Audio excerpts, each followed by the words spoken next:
John chapter 1, verses 14 through 18. And the Word was made flesh, and dwelt among us, and we beheld his glory, the glory as of the only begotten of the Father, full of grace and truth. John bare witness of him, and cried, saying, This was he of whom I spake. He that cometh after me is preferred before me, for he was before me. And of his fullness have all we received, and grace for grace. For the law was given by Moses, but grace and truth came by Jesus Christ. No man hath seen God at any time. The only begotten Son, which is in the bosom of the Father, he hath declared him. Did the Word become flesh? Then he is one who can be touched with the feeling of his people's infirmities, because he has suffered himself, being tempted. He is almighty, because he is God, and yet he can feel with us, because he is man. Did the Word become flesh? Then he can supply us with a perfect pattern and example for our daily life. Had he walked among us as an angel or a spirit, we would never have copied him. But, having dwelt among us as a man, we know that the true standard of holiness is to walk even as he walked. 1 John chapter 2, verse 6. He is a perfect pattern because he is God, but he is also a perfect pattern exactly suited to our wants, because he is man. It is Christ alone who supplies all the spiritual wants of all believers.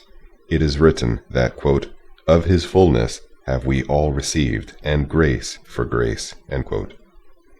There is an infinite fullness in Jesus Christ.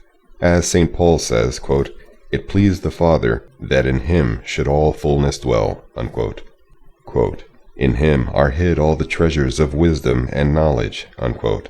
Colossians chapter 1, verse 19, 2, verse 3. There is laid up in him, as in a treasury, a boundless supply of all that any sinner can need, either in time or in eternity. The Spirit of life is his special gift to the church and conveys from him, as from a great root, sap and vigor to all the believing branches. He is rich in mercy, grace, wisdom, righteousness, sanctification, and redemption. Out of Christ's fullness, all believers in every age of the world have been supplied. They did not clearly understand the fountain from which their supplies flowed in the Old Testament times. The Old Testament saints only saw Christ afar off and not face to face. But from Abel downwards, all saved souls have received all they have had from Jesus Christ alone. Every saint in glory will at last acknowledge that he is Christ's debtor for all he is. Jesus will prove to have been all in all. For meditation, every blessing that God gives may be summarized by one word: Christ. With him all things are freely given to us. Romans chapter 8, verse 32.